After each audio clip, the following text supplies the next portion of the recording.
เราคือลิงวันนี้เรากินกล้วยอร่อยมากเลยกล้วยเยอะแยะเต็มไปหมดเฮ้อ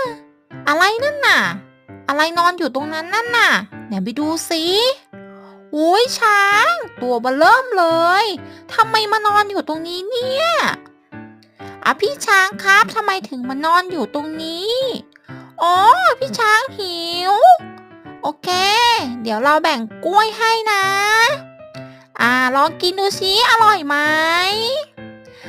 พี่ช้างชอบ แล้วก็แข็งแรงขึ้นเยอะเลย แล้วเราก็ได้มาเป็นเพื่อนกัน